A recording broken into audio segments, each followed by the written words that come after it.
La Constitution doit être respectée. L'accord de la Saint-Sylvestre doit être respecté. Quand bien même M. Tambwe Mwamba, ministre de la Justice, a qualifié l'accord d'un simple papier qui ne serait pas une Bible que lui devait respecter. Nous disons que les textes doivent être respectés. Les étudiants de Kisangani ont pleinement raison, ils ne sont pas les seuls. Et ici aussi à Lubumbashi, la société civile a déjà commencé aujourd'hui avec cette même pétition.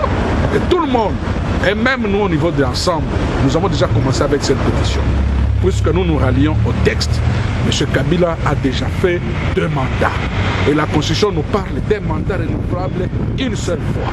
C'est pour cela que vous voyez, il a pu restructurer le sommet de l'armée pour défier et la communauté nationale et la communauté internationale.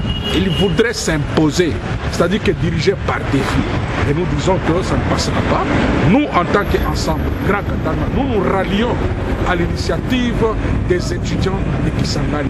Et d'ailleurs, je saisis pour cette opportunité pour inviter aussi les autres provinces qui sont encore inertes, qui doivent agir par rapport à la pétition. Il faudrait que la communauté internationale sente que, au niveau de la République démocratique du Congo, la population ne veut plus de M. Kabila.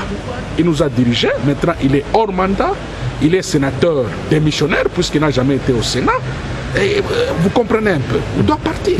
Dernière question, vous avez suivi hier, les sénateurs, plutôt les députés nationaux ont adopté, il y a eu à l'unanimité la loi sur le acquis des anciens chefs d'État, mais cette loi a été modifiée.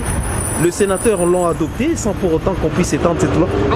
C'est la Chambre basse qui a adopté ça, puisque le Sénat a sérieusement refusé d'élargir ses privilèges à d'autres institutions. Maintenant, au niveau de la Chambre basse, comme vous connaissez, le Parlement, c'est une caisse à résonance de M. Kabila et ses appendices. Et voilà comment est-ce qu'ils ont agi en inconscience, au profit de leurs propres intérêts. C'est ainsi que j'invite la population de sanctionner ces députés qui ont été nommés. Ils n'ont pas été élus, ils ont été nommés par M. Kabila pour créer ces béquilles à lui au sein de cet hémicycle, pour les supporter. Vous comprenez un peu? C'est-à-dire que ces députés qui ont adopté ce texte-là, ce ne sont que les députés de FCC, c'est que nous disons communément là, les forces de criminalité du Congo, les forces communes du Congo. Ce sont ces gens-là qui sont restés, puisque tous les députés de l'opposition, de l'ensemble, de l'Union pour la nation du Congo, de Vital Kamerhe, de MLC, tout comme de l'UDPS, ont évacué, ils ont séché la plénière, ils sont partis parce qu'ils n'étaient pas d'accord avec l'élargissement de cette loi au niveau des présidents de 2 chambres. Là, et pourquoi ne pas l'élargir même au niveau des chefs d'État? Parce qu'ils disent qu'ils ont travaillé ensemble avec les chefs de l'État. Même les chefs d'État ont travaillé ensemble avec les chefs de l'État. On peut s'élargir jusqu'à ce niveau-là, même un chef de cellule. Merci beaucoup, maître.